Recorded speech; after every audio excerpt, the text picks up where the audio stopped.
Hi guys, we have Rocky here. We're going to talk about what we want to see when we're on a walk with our dogs. So there's two things that we're looking for.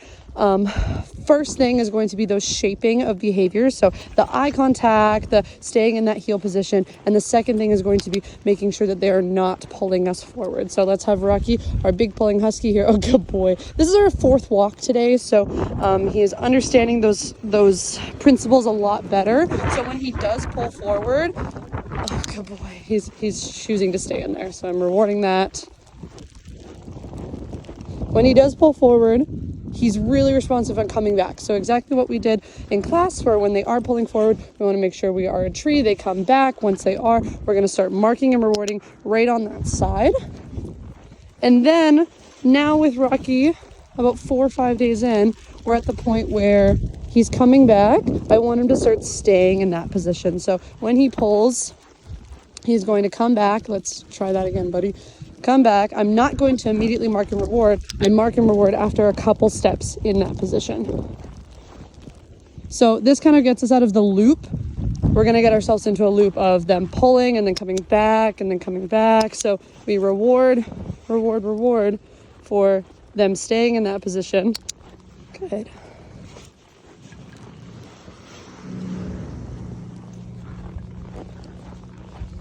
See, there's that loop a little bit there. But I want to make sure he knows he has to, good, stay in that position to continue getting his reward. So we're setting ourselves up so that he is able to sniff and check everything out on our right side over here. Again, a little bit in front is a-okay. I want us to practice good. Returning to that side, rewarding the heck out of that. Today I'm using a clicker. We've mostly gone over the yes verbal cue in there in class. I'm using a clicker just because there's a lot of people training Rocky, and you guys are welcome to use a clicker as well, but I find it can be a little bit difficult when we're having to handle a leash and treats and everything. So using that verbal cue can be a lot, or that verbal marker, yes, can be even easier to handle with. So again, Rocky's not really giving us the worst example right now. He is choosing to stay here, but just re-go over exactly what I want us to see. If your dog is pulling forward, we're going to stand like a tree. We're going to wait for them to come back. And we can start walking back a little bit. First step is to mark and reward the moment they do it. Once they are pros at that, like Rocky is, being able to come back every single time, we want to start moving to they have to walk a couple steps in that. And we're going to reward.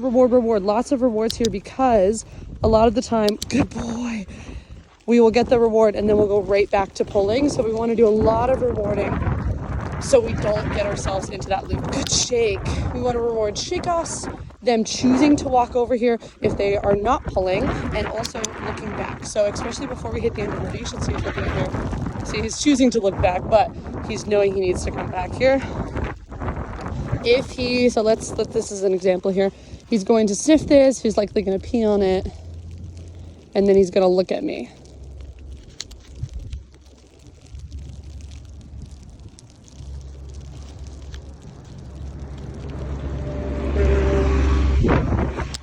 And I want to mark that.